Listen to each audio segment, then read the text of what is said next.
Bonjour à tous, bienvenue pour cette nouvelle vidéo. Aujourd'hui, 4 novembre, je voudrais faire un commentaire de l'évangile du jour, dans l'évangile selon saint Luc. Alors je vais d'abord lire l'évangile avec vous.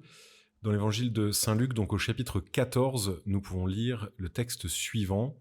« En ce temps-là, de grandes foules faisaient route avec Jésus. Il se retourna et leur dit « Si quelqu'un vient à moi sans me préférer à son père, sa mère, sa femme, ses enfants, ses frères et sœurs, et même à sa propre vie, il ne peut pas être mon disciple. Celui qui ne porte pas sa croix pour marcher à ma suite ne peut pas être mon disciple. Quel est celui d'entre vous qui, voulant bâtir une tour, ne commence par s'asseoir pour calculer la dépense et voir s'il a de quoi aller jusqu'au bout? Car, si jamais il pose les fondations et n'est pas capable d'achever, tous ceux qui le verront vont se moquer de lui. Voilà un homme qui a commencé à bâtir et n'a pas été capable d'achever. Et quel est le roi qui, partant en guerre contre un autre roi, ne commence par s'asseoir pour voir s'il peut, avec 10 000 hommes, affronter l'autre qui marche contre lui avec 20 000? S'il ne le peut pas, il envoie, pendant que l'autre est encore loin, une délégation pour demander les conditions de paix.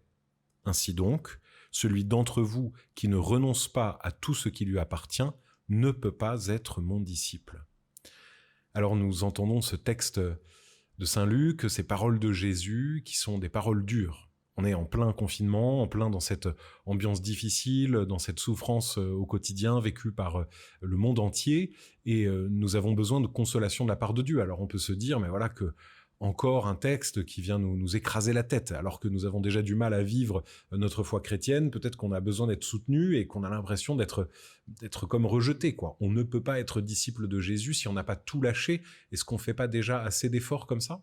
Alors je sais pas quel est votre état d'esprit ces jours-ci, je trouve que l'état d'esprit général est déjà pesant, donc je voudrais voir dans le texte des belles raisons d'espérer. Une première chose qu'il faut lire dans ce texte, c'est l'insistance sur le mot « disciple ». Vous avez entendu, celui qui ne fait pas donc don total de sa personne ne peut pas être mon disciple. Le mot « disciple » dans l'évangile de saint Luc, dans les autres évangiles également, mais chez saint Luc en particulier, est un mot réservé. C'est-à-dire que c'est un mot que saint Luc ne va pas utiliser à la légère. Il va l'utiliser en général, même toujours dans l'évangile, pour parler des apôtres. Le disciple, en grec c'est le mot mathetes, le disciple c'est celui qui entend l'enseignement de Jésus, c'est l'élève, mais c'est particulièrement l'apôtre, c'est-à-dire celui qui est le tout proche de Jésus. Sinon, tous les autres qui sont autour de Jésus, on l'a entendu d'ailleurs dans l'évangile, au tout début de l'évangile, de grandes foules faisaient route avec Jésus. Le mot foule est plutôt employé par saint Luc pour parler de tous ceux qui vont cheminer avec Jésus de près ou de loin, et qui vont venir l'écouter, qui vont être guéris par lui, qui vont être touchés d'une manière ou d'une autre, mais qui sont dans un cercle second, un peu plus loin. Les disciples, ce sont les tout proches de Jésus. Et donc Jésus, qui d'abord, d'habitude, parle toujours des apôtres, là, emploie le mot disciple en l'ouvrant, en disant « ce ne sont pas seulement les 12 que j'ai appelés, mais tous les autres peuvent être disciples.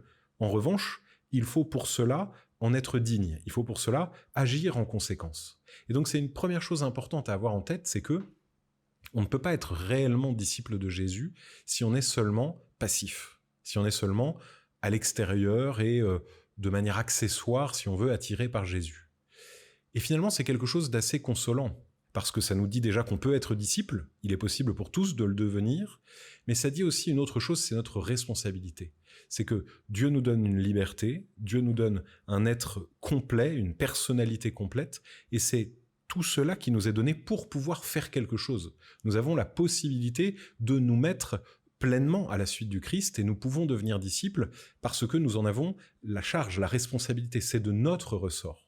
Et donc, on n'est pas seulement dans l'attente que Dieu fasse quelque chose pour nous, mais Dieu nous prend suffisamment au sérieux pour exiger de nous que nous nous mettions à sa suite.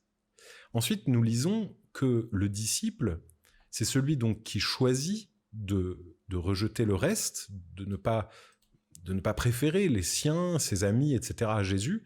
Il faut le préférer à tous, d'accord? Alors c'est quelque chose qui est de l'ordre de la parole forte. Évidemment que Jésus ne nous dit pas qu'il faut rejeter notre famille au sens premier du terme. Il faut pas être littéral et bête face à ce texte. Il faut juste comprendre que fondamentalement, notre option centrale, notre amitié profonde, l'attirance de notre cœur doit être pour Jésus, pour le Christ, pour Dieu. Nous devons avoir au fond de nous le désir En fait, c'est ça la sainteté, le désir de voir la face de Dieu, comme on pouvait le dire au jour de la Toussaint. Être pleinement centré sur notre désir d'aller vers Dieu. Et les autres, notre famille, nos tout proches, ceux que nous avons choisis ou ceux que nous n'avons pas choisis, nous aident, ou en tout cas ne doivent pas nous entraver dans ce chemin.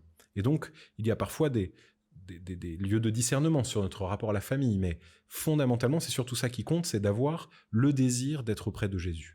Mais le point central, le point décisif, c'est quand Jésus parle de la croix. Celui qui ne porte pas sa croix pour marcher à ma suite ne peut pas être mon disciple. C'est ça le point véritablement central. Et là, il ne faut pas faire de contresens. Souvent, nous avons tendance à entendre cette phrase comme une invitation à la souffrance, une invitation doloriste, vous savez, comme on disait au XIXe siècle, à se mortifier, à être dans les macérations, dans la souffrance, dans l'ascèse, d'une manière un peu stérile. Jésus nous demande de choisir notre croix, celui qui ne porte pas sa croix, sa propre croix. La chose la plus importante, c'est de voir que c'est un discernement ou un appel propre à chacun. Dieu nous propose à chacun une croix. Mais alors, qu'est-ce qu'elle veut dire, cette croix? Qu'est-ce que c'est? Certains pourraient croire donc que ce sont les souffrances que nous portons, le poids du jour, qui serait pour certains à embrasser et à choisir comme un chemin en soi du bien. En fait, il n'en est rien. La clé est que la croix est quoi pour Jésus? La croix est un instrument de supplice, certes, mais surtout le moyen par lequel Jésus donne sa vie. Et donc, la croix est pour nous, pour chacun d'entre nous, notre croix est le moyen par lequel nous donnons notre vie. Pour moi, c'est tout à fait central. Et si on comprend la croix comme ça, alors elle ne nous fait pas peur. Au contraire, on a envie de l'embrasser, on a envie de la choisir. Si ma croix est mon moyen de mettre ma vie en don pour les autres, si c'est pour moi le moyen de me donner, alors elle est bonne, elle est évidemment désirable. Et du coup, ça devient pour chacun quelque chose de particulier. Pour certains d'entre vous, ce sera le mariage, ce sera le fait d'avoir des enfants, ce sera un métier qui a du sens. Pour moi, ma croix, c'est d'être prêtre, c'est d'être le curé de la paroisse de Villepreux-les-Clays, c'est ma croix.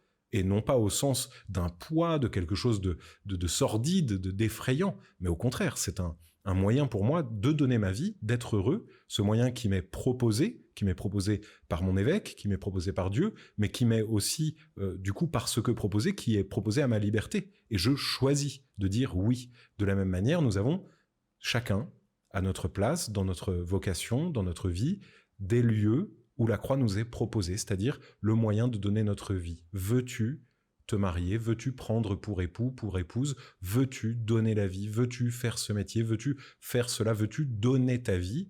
Et c'est là où il faut répondre oui. Et être disciple de Jésus, être pleinement disciple, c'est choisir de dire oui, quoi qu'il en coûte. C'est-à-dire d'aller jusqu'au bout des conséquences du don de notre vie. Et c'est là où nous entendons la suite du texte, où Jésus nous dit « Si vous prenez ça au sérieux, alors vous devez prendre les moyens appropriés. Sinon, on va vous critiquer comme celui qui aura voulu construire une tour. Donc voilà, qui est celui d'entre vous qui, voulant bâtir une tour, ne commence par s'asseoir pour calculer la dépense. Si vous voulez donner votre vie, prendre la croix qui serait la vôtre en vous mariant, en ayant des enfants, en faisant tel métier, en devenant prêtre ou quoi que ce soit, si vous le faites à la légère sans vous rendre compte des conséquences, alors vous n'irez pas au bout. Alors vous serez malheureux parce que vous n'aurez pas accompli votre vocation, vous n'aurez pas pris la croix pleinement. De la même manière, celui qui va en guerre, il a encore les moyens de faire la paix en disant « je ne suis pas capable, je ne peux pas aller au bout », et donc il peut toujours se dédire. Et Jésus nous montre que du coup, nous avons un chemin de discernement à mener, chacun.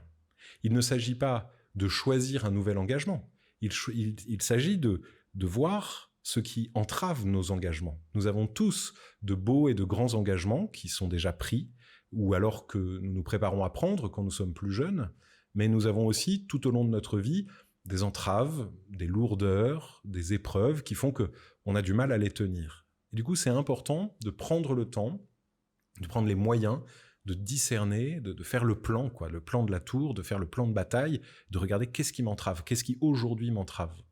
Alors en ce moment, c'est intéressant parce que les épreuves du jour et le Covid et toutes les autres choses qui peuvent être difficiles dans notre vie ces jours-ci nous invitent à regarder en face les épreuves qui ne dépendent pas de nous et du coup à choisir de les affronter, c'est la lucidité, c'est la véritable espérance, que de regarder les choses en face et de dire ça je n'y peux rien, donc je choisis d'aller contre, enfin de me battre avec mes petits moyens, mais je sais que je n'y peux rien. En revanche, ça nous permet aussi de voir de manière plus claire quelles sont les épreuves ou les entraves que je peux enlever. On ne peut rien faire contre le Covid, disons qu'on ne peut pas le supprimer comme ça par un claquement de doigts. En revanche, il y a d'autres entraves à nos engagements qu'on pourrait retirer. Et du coup, c'est important de profiter, à mon avis, de ce temps d'épreuve ou ce temps de confinement pour discerner, pour choisir à frais nouveaux nos engagements et pouvoir ainsi être fidèles aux croix qui nous sont proposées. Donc retenons ça. Retenons que la croix n'est pas d'abord l'instrument du supplice, mais l'instrument du don de nous-mêmes. Retenons aussi que nous avons les moyens, nous avons la liberté nécessaire pour pouvoir choisir notre croix, la mettre au centre de notre vie, donc donner pleinement notre vie pour être pleinement heureux, et nous avons la liberté nécessaire pour pouvoir enlever les épreuves que nous choisissons de garder, en fait, c'est-à-dire notre péché, c'est-à-dire nos lourdeurs. Nous avons les moyens de mettre en œuvre ce qu'il faut pour être fidèles à notre croix, et c'est ainsi que nous pourrons être disciples, et c'est une bonne nouvelle. Chers amis, je vous souhaite bon courage, je reviendrai vous parler avec d'autres vidéos, prenons soin les uns des autres, ayons soin surtout de l'unité entre nous, et demandons au Seigneur qu'il nous aide à être de meilleurs disciples pour que nous puissions être dans le monde son visage. À très bientôt.